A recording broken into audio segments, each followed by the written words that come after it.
किसी भी स्त्री या पुरुष को वश में कैसे करें। मित्रों, आकाश में बिखरी हुई अच्छी और बुरी शक्तियों को एकत्रित कर उस बड़ी हुई शक्ति से किसी व्यक्ति को प्रभावित करने की कला वशीकरण कहलाती है। किसी भी स्त्री या पुरुष के मन और शरीर को अपने वश में करने की अद्भुत शक्ति वशीकरण कहलाती है। वशीकरण एक आसमानी तंत्र के साथ एक विज्ञान है। वशीकरण तंत्र को पाना मुश्किल है, परंतु असंभव नहीं है। इस वशीकरण को शुरू करने के लिए आपको सबसे पहले 2 पीले नींबू की जरूरत होगी। ध्यान रहे कि दोनों नींबू एकदम पीले हों और उसमें कोई दाग धब ना हो। अब 1 मीटर काला कपड़ा और 1 डिब्बी सिंदूर की भी जरूरत पड़ेगी।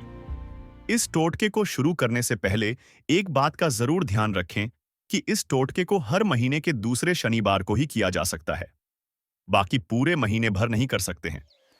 किसी भी हिंदी महीने के दूसरे शनिवार को सूर्य उदय होने के बाद सुबह स्नान करके शुद्ध हो जाएं। उसके बाद किसी सुनसान जगह पर चले जाएं, जहां पर आपको कोई देख ना सके।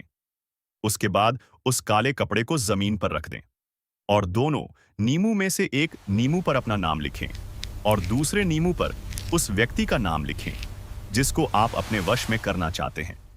लेकिन ध्यान रहे कि नाम सिर्फ लाल स्याही से लिखें। नाम लिखने के बाद दोनों नींबू को काले कपड़े के ऊपर रख दें। उन दोनों नींबू को सिंदूर से पूरी तरह से ढक दें। सिंदूर डालते समय उस व्यक्ति का नाम अपने मन में स्मरण करें। एक बात का ध्यान रखें कि जब तक आप उस पोटली को जल में प्रभान ना कर दें, तब तक आपको किसी से बात नहीं करनी है। और पोटली को जल में प्रभान करने के बाद आपको बिना पीछे मुड़े किसी से बात के बिना अपने घर वापस आ जाना है। ये क्रिया करने के बाद आपको इसका परिणाम कुछ ही दिनों में देखने को मिल जाएगा और वो व्यक्ति आपकी तरफ आकर्षित होकर आपकी बात मानने लगेगा। चाणक्य नीति में आचार्य चाणक्य ने कहा है कि दुनिया में कई तरह के स्त्री पुरुष होते हैं जिनको आप आसानी से अपने वश में कर सकते हैं। इनमें सबसे पहले है मूर्ख व्यक्ति। कहा जाता है कि मूर्खता का आत्मविश्वास सबसे अधिक होता है। एक मूर्ख व्यक्ति के पास ज्ञान तो बिल्कुल नहीं होता, परंतु राय हर विषय को लेकर होती है। यदि आप उस व्यक्ति की झूठ की तारीफें करते रहते हैं तो वो व्यक्ति आपके वश में हो जाता है। दूसरे हैं लालची व्यक्ति। जो स्त्री या पुरुष लालची होते हैं वो दूसरों का केवल फायदा उठाना जानते हैं।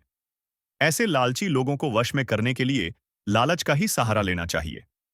लालची महिला को जेवरात या फिर जो भी उसे चाहिए देकर वश में किया जा सकता है, लेकिन ध्यान में यह रखना होता है कि ये लालच बना रहे। जिस दिन लालच खत्म हुआ उसी दिन ये वशीकरण भी खत्म हो जाएगा, यानी कि लालच को थोड़ा थोड़ा करके पूरा करना चाहिए। तीसरे हैं अहंकारी व्यक्ति। अहंकारी स्त्री या फिर पुरुष को बहुत ही आसानी से वश में किया जा सकता है। इसके पीछे की वजह है कि दोनों ही अहंकार, स्त्री हो या पुरुष, खुद की तारीफ पसंद करते हैं। इसलिए आप ऐसे लोगों को तारीफ करके या फिर उन्हें चने के झाड़ पर चढ़ाकर वश में रख सकते हैं। परंतु अगर भूले से भी आपने उनका मजाक उड़ा दिया तो वो आपसे रुष्ट होकर चले जाएंगे। चौथे और अंतिम है विद्वान व्यक्ति।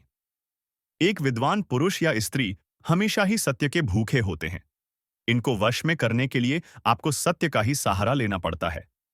यदि आप इनसे झूठ बोलेंगे तो आपका पूर्णतः त्याग कर देंगे। तो दोस्तों, आज के इस वीडियो में इतना ही। आपको ये जानकारी कैसी लगी हमें कमेंट करके जरूर बताएं।